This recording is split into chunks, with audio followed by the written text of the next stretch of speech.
desejo que você esteja bem. Se liga, hoje nós vamos falar sobre textos narrativos. Sim, sabe a diferença entre texto narrativo e texto dissertativo? Então cola, porque hoje a galera do ensino fundamental vai pirar. Aula sobre texto narrativo de uma forma descontraída e com as dicosas marotas que você não vai mais errar em redação narrativa aí na sua escola.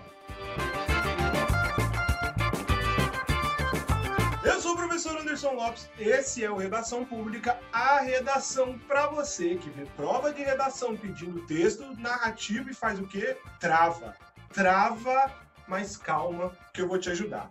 Antes disso, já envia aqui a sua redação nos comentários e inscreva-se porque eu vou corrigi-la gratuitamente, sem estresse, fica tranquilo. Esse canal é para ajudar você com redação, tá certo? Então vamos lá. Texto narrativo é o seguinte, série de fatos em um espaço de tempo.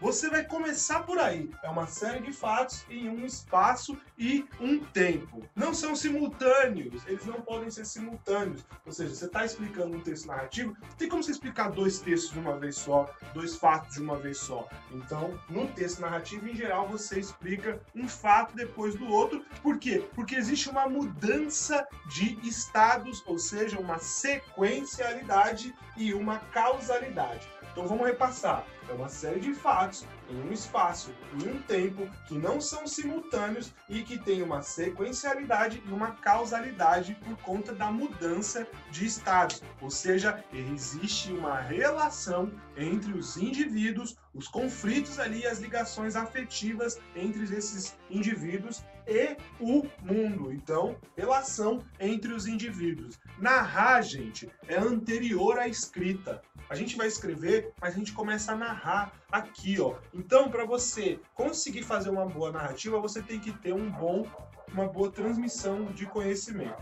Então, narrar é anterior à escrita e você precisa ter uma boa transmissão de conhecimento. Para você guardar aquilo que é essencial em textos narrativos, é importante você gravar, que é uma série de fatos, dentro de um espaço, dentro de um tempo, que esses fatos não são simultâneos e que eles acontecem com uma sequência e uma causa, uma sequencialidade e uma causalidade, e também existe uma relação entre os indivíduos, uma relação afetiva ou não entre os indivíduos e o mundo, e você precisa saber que narrar é anterior à escrita, sempre com uma transmissão de conhecimento. Ficou difícil? Lembra dessa sigla aqui. Tem muitas metodologias que usam. Por quê? Porque essa sigla vai trazer os personagens.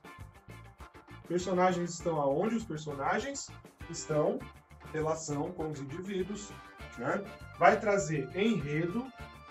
Enredo tá onde? Você começa a construir enredo, inclusive anterior à escrita, mas a série de fatos, eles não serem simultâneos, é o enredo. Então, um narrador, uma narratividade, né? É isso que faz esse gênero. Então, um narrador, se é um narrador, né? Que ele é narrador personagem, se ele é narrado em terceira pessoa. O tempo é presente, passado, futuro, passa por onde, quando, em relação ao que se está contando a história, e a gente tem o espaço que sempre vem junto do tempo. Quando a gente pensa tempo, a gente já pensa em espaço. Pode ver que grandes narrativas já começam situando você onde você está com relação a espaço e tempo. Suave, desde o tempo das cavernas já se contavam histórias por meio de desenhos. Então, assim, hoje a gente tem diversos recursos aí, né? Cinema, TV, internet, etc., tudo junto. Mesmo assim, muito se acrescentou, mas o que acontece? A linguagem verbal ainda é o veículo oficial de transmissão de narrativas, ainda é o veículo oficial de transmissão de conhecimentos. Por mais que manuais tentem fazer, a gente aprende muito mais quando há narratividade sobre algo que se ensina. Certo? Então, pode ser apenas o que? Visual, pode ser verbal, como eu estou falando aqui, pode ser escrita, como tem na descrição aqui do vídeo, pode ser também um uso simultâneo, como em HQ, que tem movimento, né? Tem ilustração e tem fala, né? Animes, gibi, coisa desse tipo. O cinema e a TV, eles ampliaram as narrativas, mas tudo tá ali dentro do texto. Se você não fala a língua em que o filme está, né, o filme ele foi gravado, você vai ter que ler as legendas. Tá sacando? O que é o texto narrativo? Então, você já sabe que o texto narrativo é o texto onde você precisa sempre transmitir algum conhecimento. Então já vai deixando aquele like maroto, já inscreva-se aqui. A sua inscrição, ela faz esses assuntos aqui chegarem até você e até mais pessoas que precisam de ajuda com redação. Então, não esquece de deixar a sua inscrição, é só um cliquezinho, valeu? Valeu demais. Características da narratividade, vamos lá. Quando há uma mudança de estado, em aí uma espécie de transformação. Então, quando há uma mudança de estado, transmissão narrativa, vou colocar aqui, ó, mudança de estado. E não é geográfico aqui, tá? Não estou fazendo piada, mas às vezes os alunos entendem isso. É uma mudança de estado, de situação de algo. Tá certo? Uma vez que acontece essa mudança de estado, tudo está indo dentro do combinado ali na redação. Isso ocorre com alguns recursos linguísticos, alguns tempos e modos verbais, o uso de advérbios, vocabulário mais concreto e também um sujeito mais determinado. Isso tudo também evidencia as relações anteriores e posteriores ou em concomitância ali entre os fatos narrados. Uso de oração coordenada sindética, ou seja, oração que tem a conjunção e. Então, oração coordenada sindética é aquela que usa a conjunção e, tá certo? Tentou sair da cova e não conseguiu, sacou? Outro exemplo, ó. Levantou o olhar e viu que não conseguiria sair. Tá vendo esse e? É uma conjunção aí, né, sindética. Então você tem que entender que isso acontece muito dentro da narratividade. O uso de orações coordenadas assindéticas também, por exemplo, sem conjunção, mas com o uso de vírgula, né? Então, por exemplo, assim, ó, enrouqueceu de tanto gritar, vírgula, cansou de esbravejar, vírgula, desistiu com a noite. Olha só que bonito. Outro exemplo, ó, a noite chegou, subiu, fez-se o silêncio das horas tardias. Bonito, não é? Adequação de vocabulário para o campo semântico que você pode usar em um texto aí, né? Sempre há dois modos básicos de você ordenar os tempos, em relação ao momento de fala e também em relação ao marco temporal localizado no texto aí. Tá sacando? Com relação ao momento de fala, pode ser concomitante, né? Pode ser presente e pode ser anterior também, pretérito perfeito, né? O passado, ou posterior, que é o futuro do presente. Tudo isso no modo indicativo. Você não precisa ficar preso a esses nomes técnicos. O mais importante é que cada tempo verbal usado no texto narrativo tenha uma função, uma finalidade coesiva, ou seja, dê sentido ao longo da linha, sendo responsável pela progressão aí da ação que está sendo narrada. Então você tem que agir com coesão na relação entre os verbos, entre as orações. Vamos ver esse exemplo de narrativa dentro do poema Quadrilha, que é do nosso, o meu, o seu, Carlos Drummond de Andrade, que é um clássico. Vamos lá, ó.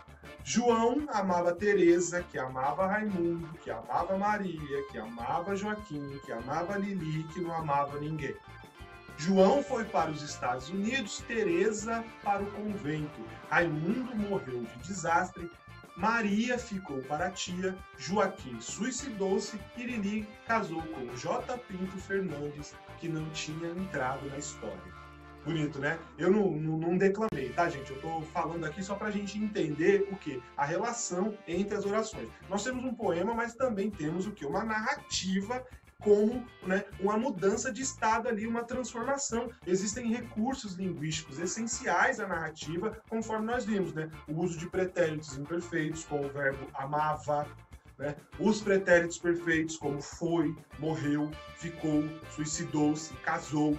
Podemos ver também o que? O uso de de uso de pronome relativo que. Olha só, a gente que pede para vocês tomarem cuidado com o uso do pronome relativo que dentro das redações, sejam dissertativas ou argumentativas, né? Essas relações, esses relativos, esses pronomes relativos que eles vêm criando uma ligação entre os personagens. Já na segunda parte do poema, né, que é uma narração, né, o desfecho de cada coisa ali vai acontecendo com o seu possível par, mantida, né, uma harmonia das ideias quando apresenta o que foi acontecendo com o uso do pretérito perfeito ali no indicativo. Então, esse é um modo e o tempo verbal que passa a ideia de algo concluso, de algo que foi concluído. Tá sacando? Outra forma de aumentar a narratividade do seu texto é atentar para os advérbios e expressões adverbiais. É uma boa forma de organizar o tempo empregado ali em relação ao momento de fala e em relação ao tempo focalizado no texto. Por exemplo, quando você usa em seu texto aí advérbios e expressões adverbiais como à tarde, à noite, de manhã, agora, ultimamente, ontem, amanhã, esses elementos relacionam-se com o momento em que o narrador ou personagem está falando ali e situam no texto narrativo qual é a sua sequência e sentido. Tá sacando? Texto narrativo é cobrado por alguns processos seletivos, como colégios militares, institutos federais, escolas técnicas, mas, em geral, é cobrado no Fundamental 2. A partir ali do ensino médio, o foco já começa a ser outro, em texto dissertativo e argumentativo, dos quais já tem um monte de vídeo aqui no canal. Meu camarada, minha camarada, se você seguir isso aqui no seu próximo texto narrativo, sabe o que sua professora vai falar? Que orgulho! Já passou de ano. Exagerei? Talvez. Mas a ideia aqui é te ajudar com redação e se for preciso exagerar, eu farei isso e faria de novo em todo o vídeo. Então considere apoiar o canal aqui, seja pelo Apoia-se, é uma plataforma de apoio, pelo Patreon, também é uma outra plataforma de apoio. Ali tem uns valores bem simbólicos que não pesa para ninguém, seja por um Pix maroto, anônimo ou não, seja comprando o meu e-book, o Método Redação 4 Passos, tem link aqui embaixo, por R$ 9,90, seja comprando o meu método de redação, que tem mais de 60 aulas aí e fica disponível por 1 ano para você aprender tudo sobre redação da forma que eu ensino, um pouquinho mais sério, sem óculos e tal, mas veja no site que também está aqui na descrição do vídeo, que é o redação4passos.com, tá? Todos esses links estão aqui na descrição. Se não der para comprar nada, para apoiar, apenas inscreva-se que tá lindo. Valeu? Com isso eu faço o quê? Eu agradeço pela sua atenção e até breve.